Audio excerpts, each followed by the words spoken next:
you see where it's at. Come tune in, we don't stream with a check. You can Micah Parsons, get you a sack. Double my coverage, DeSean Jackson. Bet like a Ricky, he a beginner. Cook you a locker, eat it for dinner. We double coverage, and this is the anthem.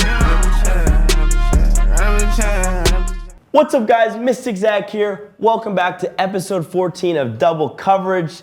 Today I'm joined by one of the greatest deep threats in NFL history and current head coach at Delaware State, Mr. DeSean Jackson. What's How up, you doing, bro? How you doing, bro? Man, appreciate you having me, man. Super Bowl Sunday, we just had it. What was your thoughts, bro? Seahawks Patriots. Oh man, that was a little sketchy Super Bowl, man. It kind of took me back to when the Patriots played the Rams when it was a low-scoring game. At first, it was like 4 field goals. And Yeah.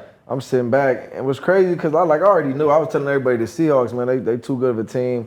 The Patriots, they ain't really had no receivers to me. I felt like, Stefan's obviously a baller, but besides that, they struggled. And I was just sitting back. It was kind of boring, bro. Like I'm like sitting there, like, man, when is somebody gonna score? They go all the way to the halftime, nobody scores. My lady was like big on watching Bad Bunny or whatever. So I'm like, man, let's get to the halftime show. And we watched the halftime show, and I couldn't understand nothing. Like, I know he's a big time artist, no disrespect to him, but I'm sitting there like, man, I just couldn't really get into it, bro. I walked away at halftime, bro. What am I gonna? I don't know what he's saying. I don't know what's going on. Nah, for sure. Shout out to him though. Yeah, but now overall, I feel like it was. I predicted it. Like, I felt like the Mystic DeSean. Yeah, the Seahawks was going to handle business. I feel like anybody that came from NFC was like the better team. Like, obviously, if we really go back, that Seahawks and that Rams game, that was like, I feel like we knew who was going to be the Super Bowl champ from that game right there. Yeah, the AFC was weak. Yeah, it was bad, man. And then, Bo Nix got hurt too, so. Yeah, once he broke his ankle, I was like, oh, my God. I know in the last 2 minutes of the game, yeah. Too, that was hard, man, to see, bro. But, overall, man, it's crazy because just like that, football season's over, you know what I'm saying? And now, our season, obviously, we ended back like the end of November. So, it's crazy, like, during this period of time, like, football season's over, but then, like, watch how fast it starts back up. You know what I'm saying? You're going to look up and it's going to be August and it's going to be right back again. Yeah, absolutely. I mean, you've got a totally different schedule now as a head coach. For sure. How was your first year coaching? You did a great job. You guys went 8-4, obviously looking to improve. Yeah, I feel like my first year, man, it was exciting, but at the same time, like, I didn't know what to expect, because all these years being a player and then now transition over to being a coach. For me, I was very anxious and excited to see, like, off season I was training. We did spring ball. We did, summer camp, and then it was like, man, I want to see, like, what is it going to be like? Are we going to go out there and get smacked? Are we going to win? So I was like, before that first game of the season, I was just trying to figure out, like, what it was going to feel like or what was it going to be. But, like, man, I could never predicted me to be a head coach in college, but I mean, it kind of fell on my lap, man, and I'm having a great time doing it. What was your biggest surprise being a coach?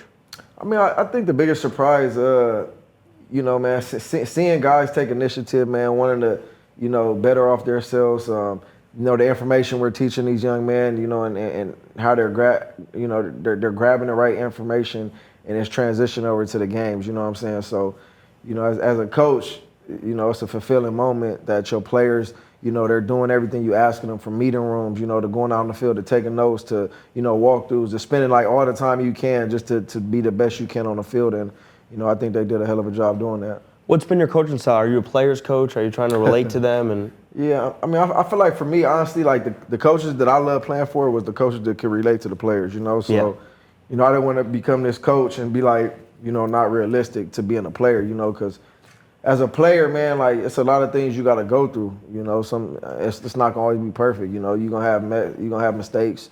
You're gonna do the wrong thing. And as a coach, to be able to say, you know what, I was watching your shoes. I ain't gonna crucify you for doing things, but like at the end of the day, like, you gotta own up to it. If you make a mistake or you mess up, you gotta own up to it. So just holding them accountable, having a high standard, and at the end of the day, just being a realist for sure. Is it fulfilling being a leader of young men and getting to see them on their journey? Yeah, I mean, being a coach, man, for one, is inspiring. You know what I'm saying? I think without being an inspirer, without being a motivator, without being a leader, it's gonna be hard to have success being a coach. So since day one and hopping in, man, I've been feet on land. That's the mentality I say. Like, you always gotta be where your feet are. You can't be here thinking about Miami or wherever the heck else you at. So.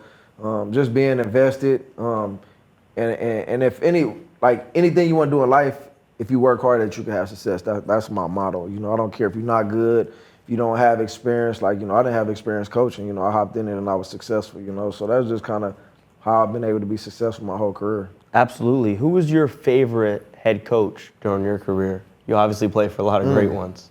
I mean, honestly, I say, like, to be honest, like Coach Andy Reid. And the reason why I say that, because he was like a father figure, you know, like, obviously he wasn't my dad, but like he was understanding of, like, he was born in California. He knew how it was, the temptations, being young, you know, having like a lot of people relying on you and depending on you.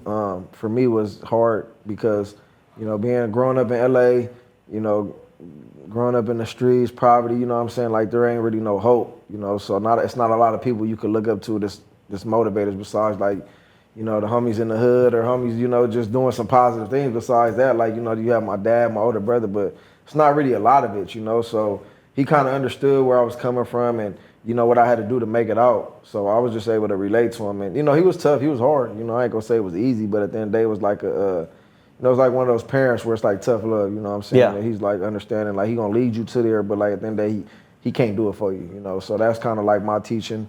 You know, I want to help lead guys there, but, you know, obviously I can't drink the water from them. They got to drink it themselves, you know. When Coach Reid goes to Kansas City, did you know the type of success he would have? Because he already had an incredible career at Philly, and then he's extended in Kansas City. Now he's regarded as one of the greatest coaches of all time. Yeah, I mean, I think Coach Andy Reid, one thing I say about Coach Andy Reid is, you know, he's a fair and honest person, and, you know, he expects certain things to be done a certain way. You know, there's no ifs, ands, or buts about that. You know, he's going to show you how it's done, and he'll teach you as well, too, a teacher as well, too. So I think those kind of coaches that have those characteristics are the ones that are very successful. So to say, like, the way he left Philadelphia, like, we kind of struggled that last year. And, you know, when he left, I didn't really know what he was going to do, but I just knew he was going to be successful. So for him to go to Kansas City, what they won, like two or three rings, right? Like, in over, like, 10 years. So 3 rings. Yeah, 3 rings. So, I mean, like, been to a couple more. To say he didn't win not one in Philly, and then he goes to because that was his knock. You know, that's what they would always say. And win, but I mean, you know, at the end of the day, he had I ain't gonna say the greatest quarterback, but it's arguable to say, you know, Patrick Mahomes would, I think at the end of his career, will probably go down as one of the greatest quarterbacks. Yeah. But, you know, Tom Brady in my book is the GOAT. Nah, definitely. For sure. Yeah. One of the craziest stats about you, you caught touchdown passes from Donovan McNabb and Jalen Hurts. Right. Crazy errors, right? That's like, what, 3 different decades? Yeah, and this you were taking the tops off of defenses literally your entire career. Did you, when you entered the league, did you expect to have that kind of longevity? I mean, it's insane. I mean, I was one of those guys where I feel like, you know, I invented a different type of style in the NFL. To look at a guy of stature that's under 6 feet, you know, I land 5'10", 5'11", so to have that type of stature never was like over 180 pounds my whole career or 15-year span. So to be able to say, like, I came in and I played on the outside, I wasn't like just a slot receiver, I wasn't just a returner, like, you know, I mastered the wide receiver position, and it's not too many guys with my stature that's accomplished that. So I feel like, you know, I definitely earned it, and you know, I'm a connoisseur because I feel like, you know, like I said, coming into the NFL, they was overlooking a lot of smaller players, you know. So I feel like now, after what I did and a few other probably before me, like, okay, we can't pass up on somebody that's shorter, that's not the biggest just because of their size, you know. So I think they start giving a lot more people, you know, opportunities because of that, you know what I'm saying? No, when we talk about the greatest deep threats ever, and you and Randy Moss and Calvin Johnson, those guys are so much bigger than you. For sure. Totally different. And what's crazy is, too, you know, you speak on the greatest deep threat ever, like Jerry Rice is up in there, too, even though you don't really think of it as him being like a home run hitter, but like he used to catch 5-yard slants and go the distance and take it like 70, 80 yards. So, yeah, I mean, it's definitely a fulfillment moment to be able to say, like, growing up, L.A., went to Cal, obviously left SC. You know, I committed to SC, but then I turned them down. I was like, man, I'm going to Cal. But to see, like, my path and then, like, what I did in the NFL, to be able to say, like, one of the best deep threats ever, like, it's just, like, the hard work's paid off. It was a lot of doubters, you know what I'm saying? Like, it was a lot of people that didn't think I was going to make it past 3 years in the NFL, you know? So I just kind of... I mean, people quit on you during your prime. Yeah, no, for sure. They did. I I mean, I ain't gonna say his name. You said it. Chip Kelly, I mean, gives you away. We had Shady on the pod too, and we talked about that. Like, for sure. What was that morning like? Because for me at home, I'm a Cowboys fan. I couldn't have been happier. Damn, why you didn't tell me you was a Cowboy fan before we said now? I couldn't have been happier. When Chip Kelly gets rid of you, I mean, that was like Christmas morning for a Cowboys fan. I mean, he just had a certain way he wanted to do things, and I felt like it was kind of more like of a college setting, and him coming to the NFL in his first year, and which was 2013 was my biggest year I had of all my years. I would say his philosophy, his style was great on the field, but it was just like everything he was asking us to do, as far as like, I would say petty things, like wear a heart monitor at night. Like you asking somebody that's a 5, 6 year, 7 year vet to put on a heart monitor at night just to see how many hours you sleeping. Like you want to test our urine to see how hydrated we are. It's like, it was just like, we was guinea pigs, you know what I'm saying? I get it, you coming from Oregon and you want to test all us for like certain things. And it's just like, for me, I'm like, man, I'm not doing that. You're a grown-ass man. Yeah, I'm a grown man. I'm getting paid. Like, I'm getting paid more than you. But, it was just like, he was just asking you to do things that, for me, just wasn't realistic. And I wasn't really going for a lot of stuff. And it wasn't just me, it was other people too. But, I just think we kind of just butted heads, and then, they just felt like they had to go in a different direction. No, great. He did a great job, man. Yeah. Yeah, I mean, I still was in the division, though. I still see y'all. You torched us with them, too, yeah. It's, the Washington rivalry isn't as bad as the Philly one, though. When you're an Eagle playing the Cowboys, it's different. Nah, it definitely is, man, for sure. Jalen Carter spitting on Dak like that, that gets heated. Yeah, but Dak originally spit it first. If you go back and look at it, he spit first. I don't know if he was trying to spit directly on him, but he still spit, regardless if it was to the left or to the right or straight, he spit. So when we getting in and then you spit, I feel like I'm talking to you and I spit anywhere close to you, that's a form of disrespect. So that instigated. Yeah, for sure. He definitely instigated that. And I mean, shit, Jalen's somebody he a bully. Yeah. He ain't going for that. So, I mean, at the end of the day, when I first seen it, I'm like, nah, you can't do that. And that was a big game. First game, it wasn't the first game of the season. It was opener. Like, you can't do that, but at the end of the day, shit, he did. Feels like last week and now the season's over. It's over that fast, snap a finger.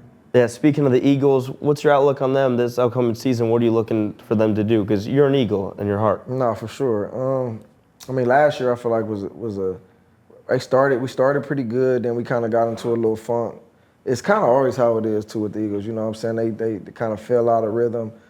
Towards the end, kind of played a little better, but, obviously still didn't accomplish what we wanted to accomplish as an Eagle fan after we just won 2 Super Bowls over the past, decade. I mean, it's either win the Super Bowl or bust, you know what I'm saying? So I think they'll do a good job of figuring out. Hobby always does a good job of figuring out this offseason, whether he'll bring some guys in or, just kind of rework the roster. But, we'll be back. It ain't over for us. I think we got a hell of a team right now, man. So curious to see what y'all gonna do with the Cowboys. Cowboys got a lot of defense to get. Micah Parsons, I don't think that was smart. Obviously, he got hurt in Green Bay, but I mean, who I do like that y'all got? I like NFL Youngboy. Yeah, no, Pickens is a monster. GP a baller, man. I was just with them in Pro Bowl, him and CD. He can do everything. Yeah, he can. He got that dog mentality too. That's why I really like him, man. He ain't no selfish player, man. Like, when he get his opportunity to make some plays, he gonna ball. So, yeah, y'all got something good. I just don't feel like, I don't know, man. Was you alive when y'all won last year? Hell no. See, I was born in 02. Feel bad for y'all, man. See, I was born in 86, so I remember the 90s. You didn't help us. You don't feel bad at all. No, I didn't. But, I got a lot of friends that are, like, Cowboy, like, diehard fans, and it's like, I feel bad for y'all because, like, y'all living in, like, 30 decades ago, 20 decades ago? You torched us a few years ago on Thanksgiving. You ruined my Thanksgiving. Where was I was for the Raiders. Yeah. Yeah, I mean, my turkey was cold. I was upset. Anytime I play the Cowboys, I just feel like it's one of those, because y'all are supposed to be America's team, so like, I just feel like all eyes are on that game, and one thing about me, like I always like stepped up in big games. Not to say regular games I don't step up, but like in big games, like I always felt like I had to, really turn up. And it just happened to be versus the Cowboys. It did. It happened to be against us a lot. For sure. Unfortunately. How did the Eagles get Jalen Hurts and AJ Brown back on track? Is it salvageable? I mean, I think that's a good question, man. You're a smart man because, you know, every time this topic comes up, it grabs a lot of attention. But that's a tough question, man. I don't think I can answer. Not I don't think I can answer that, but I don't think I have the answer for that because, like you said, it's a relationship that's kind of been tarnished a little bit. You know, they were like them, their best friends when they first started playing together. And I think, you know, over the past year, I just don't think they're quite as tight as they used to be. So, you know, that's going to be something they're going to have to fix internally. I mean, if, you know, being a receiver and, you know, being in situations like that, I mean, you might have to put your pride to the side regardless. And I don't know if you're able to when shit's deep as it is, you know. So I hope they get it together and figure it out because I feel like they both two hell of a players. And, you know, when they not on the same page, you could tell it sticks out like a sore thumb. No, it really did. I mean, could a fresh start be best? Hey, man, it's always best, man. Fresh start is always going to be best, but who's going to take the fresh start? Because they both getting a lot of money. And that cap, I think that cap went up, too. I think the NFL granted did go like up. $30 million or some shit like that. So, yeah, I don't know, man. I don't know if I honestly felt like he probably would get traded, AJ Brown, but I don't know how it's going to work. But, hey, shit, by March, I think that's like the deadline. We got like 2 months to see, or a month. Maybe a month, February, shit. So they got a month to see. What's your prediction? You think he gone? I think he's gone. Think so? I don't. It seems like he really wants to leave. Yeah. He wants his. He wasn't getting his. I mean, he wasn't at first, and then he started, and then like it kind of. My thing as a wide receiver, and I say this all the time too. Like if you're gonna cause friction or you're gonna cause attention, like you got to be on your A game. You know what I'm saying? Like Facts. One thing, like my OGs always told me, they're like, man, like. It's cool to get mad, cool to get frustrated. You ain't getting the ball, but like when you get your opportunities, don't let that frustration overplay your play. If that makes sense, you know what I'm saying. So like, you know, like when you mad, like it's a lot of clutter going on. Like your mind not where it needs to really be. You know what I'm saying, for you to be able to conquer that task. So I think that's where it gets tricky because like it's the NFL for one. Players are getting paid a lot of money. It's a league full of great players. Like I ain't gonna say great players. It's a league full of everybody's good. Then you got some great players. So, like, even the good players could do shit to a great player. So, like, if you ain't on your A game, if you great, those good players are going to be better than you. Yeah. You know what I'm saying? So, that's where you got to just manage that and just do your thing. And that's what frustrated the Eagles fans was the complaining and then the drops are coming. You can't do that in Philly. One thing about Philly, man, for one, that's one of the hardest teams to ever play for. You know, because when you ain't doing good, you're going to hear it. And, you know, I feel like when you bring a lot of attention to your name or yourself and you're not doing what you need to do, they gonna boo your ass for sure. It's a hard place to play in. What do you think about the book? The book, I think it was a distraction. I think it was a throw off. I mean, like, you gotta think for 3 hours of you playing, like, a book and you reading a book ain't gonna help take your mind off. You never brought a book to the game? Man, come on. What would you do if one of your players brought a book to the game? Honestly, I would be like, bro, you tripping, bro. Like now you like, you know, at the end of the day, now you doing the most. But like your personality is your personality. Yeah. But like I'm saying, like for 3 hours you can block in and worry about like your opponent, us winning the game, us being on the same page. Like you reading a book when shit ain't going right, that ain't like nah, bro. You can't do that, bro. And AJ, my boy. Yeah. Like I tell him this to his face, but like at the end of the day, like he a grown man, so like I'd never be the person to be hating on you. But I mean, I got an opinion. I'm gonna speak my opinion. But like at the end of the day, like I got a cool relationship with him, and you know what he does, what he does. But just grand scheme of things, like looking at it, like nah, bro. Like you know, you gotta be locked in, man, and like you can't be that frustrated and let your distractions or let things distract you from the game. No, absolutely, and obviously Jalen Hurts is the guy you played for, so. Yeah. And he's a Super Bowl MVP. I mean, he's been there a couple times. He's professional. Yeah, he gonna always be a professional. It's hard for me to understand someone not getting along with him. He seems like the nicest, most professional guy you can have.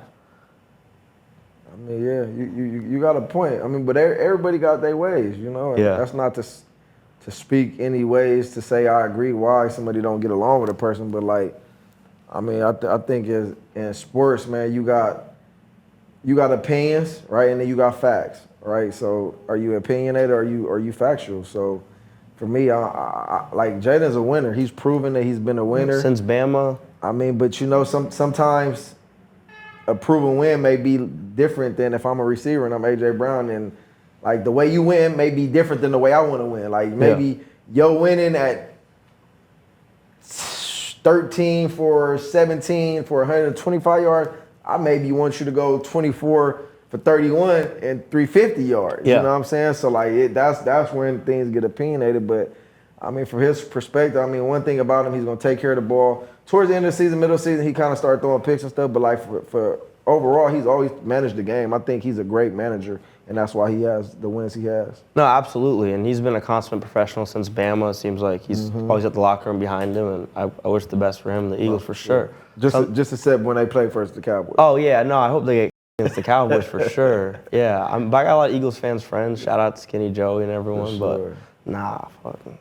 One thing I want to ask you, though, the kickoff rules. Yeah. Our president hates them. You're known for your special teams. What do you think of them? I mean, I don't like the new kickoff rules for sure. Even asking like, it's crazy. I was talking to what's his name, Turpin for the Cowboys. What's his first name? Cavante. Yeah. So I was talking to him at the Pro Bowl, and I was asking him how he felt about the new kickoff rules, and he was like, man, he didn't like them because, obviously I wasn't playing when they made the change, but yeah, I mean, I know it's for safety and things like that, but I just feel like. That ain't it, man. Like, and then you gotta declare onside. Like, you can't just surprise onside kick no more. Yeah. Like, man, it takes the fun out of the game, man. So I feel like hopefully the NFL recircle and change that rule back. But I mean, like I said, once again, I know it's for injuries, but I mean, it's football. If you're gonna get hurt, you're gonna get hurt. Like, you making people 5 yards, 10 yards apart from each other is not gonna stop people from getting hurt.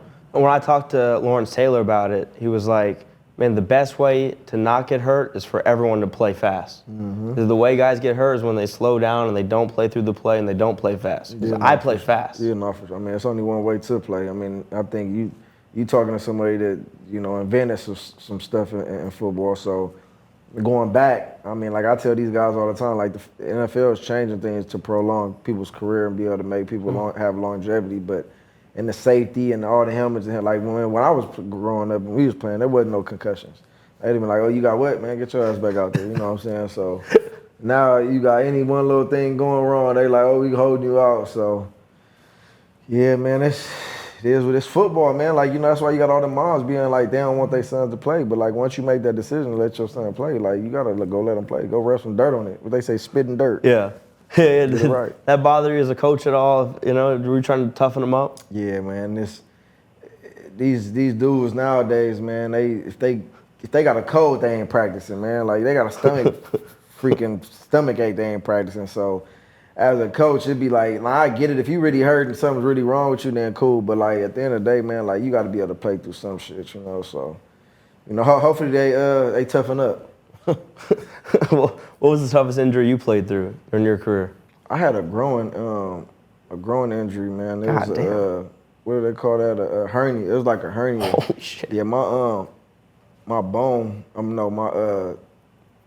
The muscle pulled off my pelvic, so it was like I was running, and like the dude like pushed me, and it was like I felt the pop. But I think it was like wear and tear over time.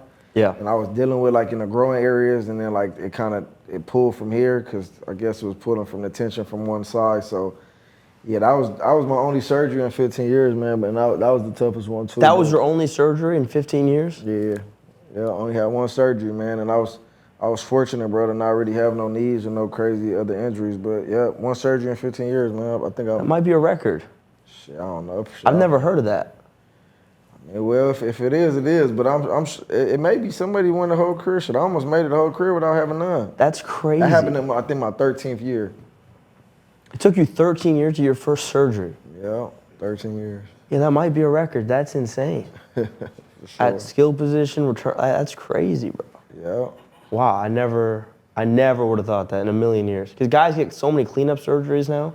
Yeah, I should have had surgery on my thumb, but I said I wasn't gonna do it. So like my joint, like it goes like way back than like this other one. So cool party trick. yeah.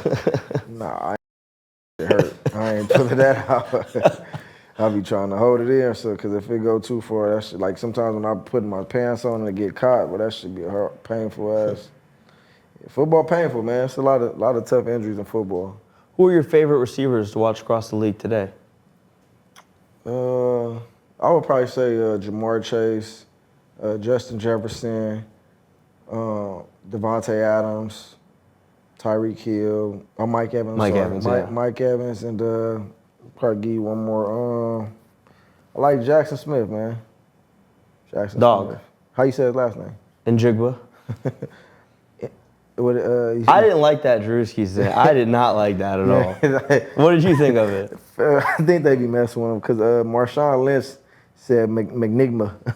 It's cool. Like in a podcast, it's cool, but the NFL honors, like his mom's watching. I'm like, come on, bro. He kind of tripped out on that, but yeah, man. Not in the right setting, you know. Yeah, nah, for sure, man. You know, he's not Marshawn either. Like Marshawn can say whatever the he wants whenever he wants. Yeah, Marshawn. He's beast mode. Like you can't. He's not. Marshawn get away with anything. I seen him get away with all the time. Like man, they be tripping off the little shit I do, and they let Marshawn go crazy.